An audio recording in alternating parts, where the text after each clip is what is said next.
হ্যাঁ হ্যাঁ এসো। Thank you. ঠিক আছে, শিপমেন্টটা যাতে টাইমলি হয়। হ্যাঁ, কেমন আছেন? ভালো। বলো গ্যাস, বলো।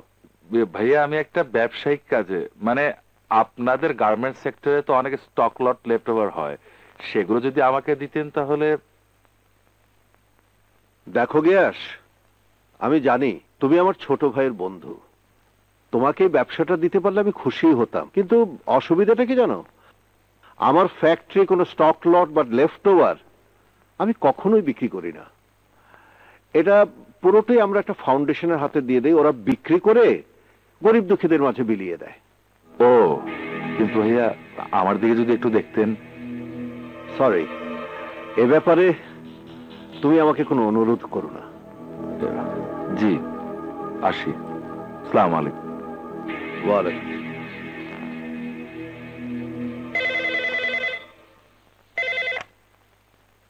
হ্যাঁ বলো।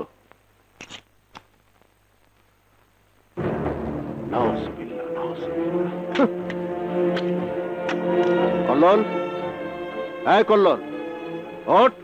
হ্যাঁ কল্লোল, ওঠ।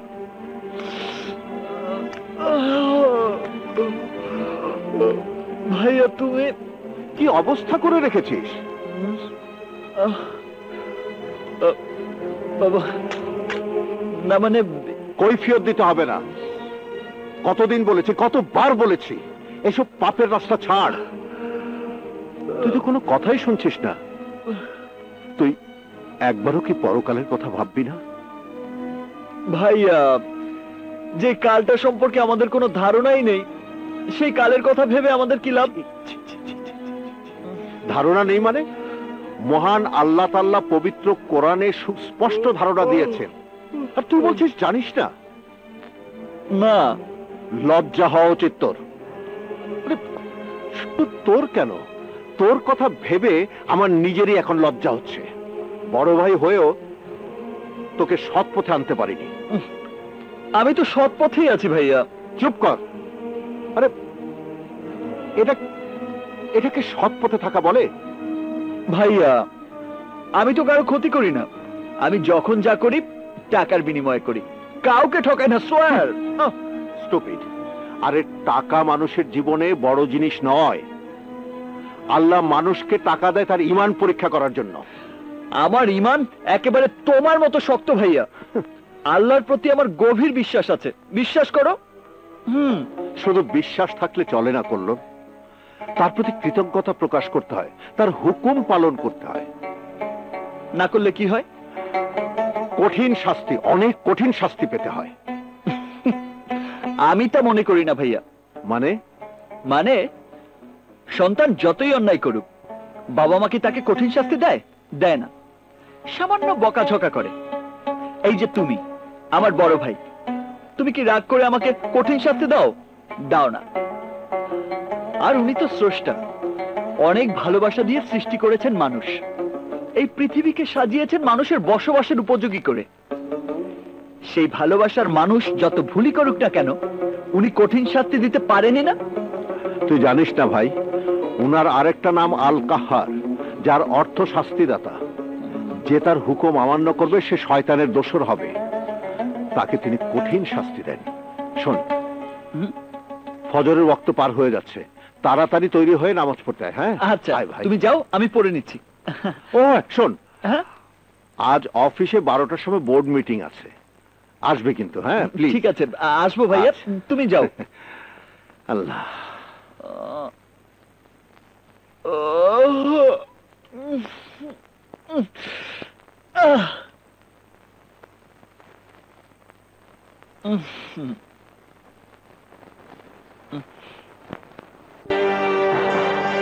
জেল খাটাবো,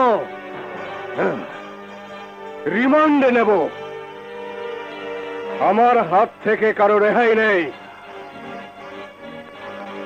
আমার অপরাধ প্রচুর, তার মধ্যে সবচাইতে বড় অপরাধ বিশাল ধন সম্পত্তির মালিক হয়ে সামান্য পুলিশ অফিসারের কোনো খোঁজ খবর না নেওয়া। তাই বল? আরে বন্ধু, আমি সব সময় তোর খোঁজ খবর নিয়ে থাকি।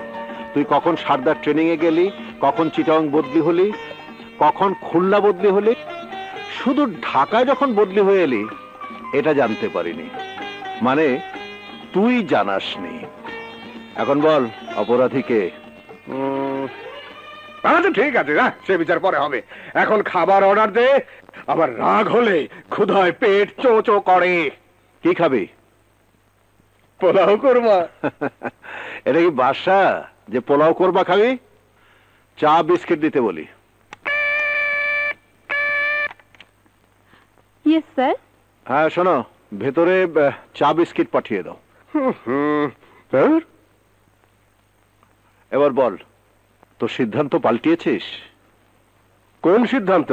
ওই যে চিরকুমার সভা থেকে নামটা কাটিয়ে দেবার। না, আমার সিদ্ধান্তে আমি অটল।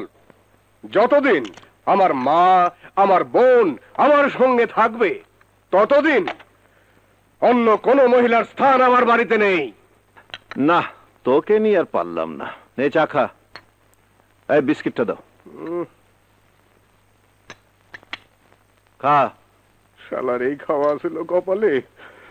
ঠিক আছে, বেশ।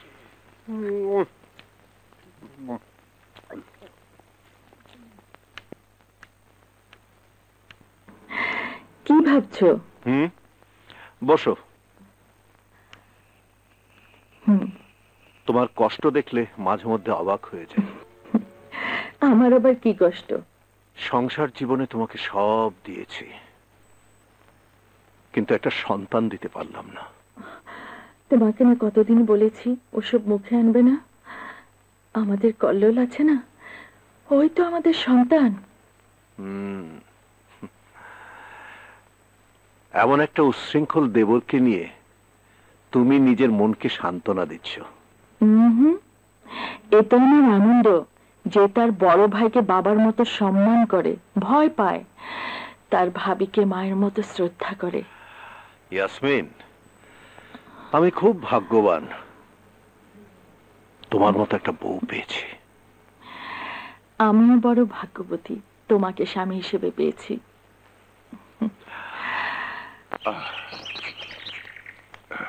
কই রে মা, তাড়াতাড়ি আয়, গাড়ির সময় হয়ে গেছে।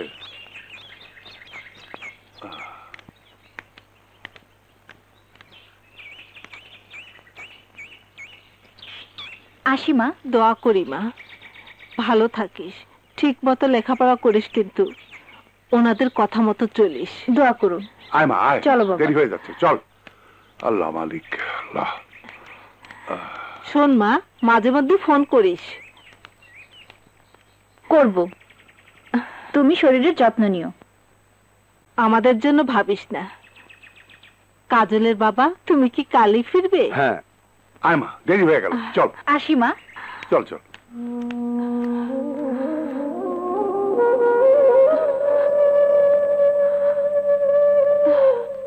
কিরে শাহিদা, চা দিতে আর কত দেরি? আনছি। আজ না তোমার ওই চাচাদের আসার কথা? হ্যাঁ, বললো তো সকালের বাসেই আসছে। তাহলে তো এতক্ষণে পৌঁছে যাবার কথা।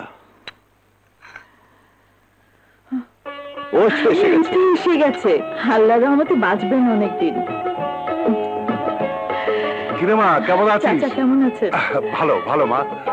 ওয়ালাইকুম আসসালাম। দোয়া করি বাবা, আল্লাহ যেন তোমাদের আরো সুখে রাখেন। কে গো সুন্দরী, জার্নিতে কোনো কষ্ট হয়নি তো? হয়েও থাকে, দুলা ভাই আপনাকে দেখে ভুলে গেছি।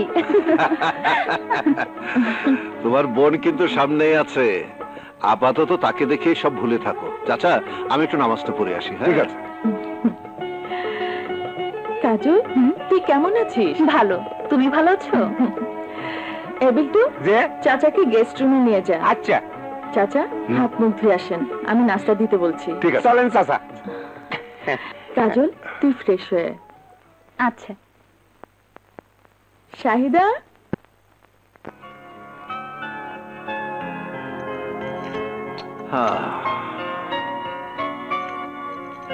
কি গো সুন্দরী, বাবা মাকে ছেড়ে থাকতে কষ্ট হবে না? কষ্ট হবে কেন? আপনি আছেন, বুবু আছে। ঠিকই তো, তাছাড়া লেখাপড়ার জন্য কষ্ট হলেও মেনে নিতে হবে। ইয়াসমিন, আমি কিন্তু কাল সকালের গাড়ি ধরবো। সে কি, কাল সকালে চলে যাবেন? 7 দিনের আগে বাড়ি যাবার কথা মুখেও আনবেন না।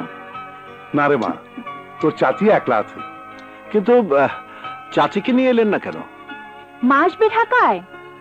আমার নানার বাড়ি মাত্র 20 মাইল দূরে, সেখানে রিক্সা যেতে হয় দেখে যেতে চায় না। একবার বাসে উঠে কি অবস্থা হয়েছিল মনে নেই? ঢাকা পর্যন্ত এলে কি যে হবে আল্লাহই জানে। যাই হোক, কাল কিছুতেই যেতে পারবেন না। 2 দিনে চাচির তেমন কোনো কষ্ট হবে না। তা হয়তো হবে না, কিন্তু সমস্যা আরো আছে। কি সমস্যা? ধান উঠতে শুরু করেছে, এই সময় একটা দিন না থাকলে অনেক ক্ষতি হয়ে যেতে ও পারে। আচ্ছা আচ্ছা আচ্ছা। তোমরা আর বাধা দিও না বাবা, কথা দিচ্ছি ধান ওঠা শেষ হলে আবার আসবো। ঠিক তো? একদম ঠিক। তা কল্লোল বাবাজিকে দেখছি না যে? যে মানে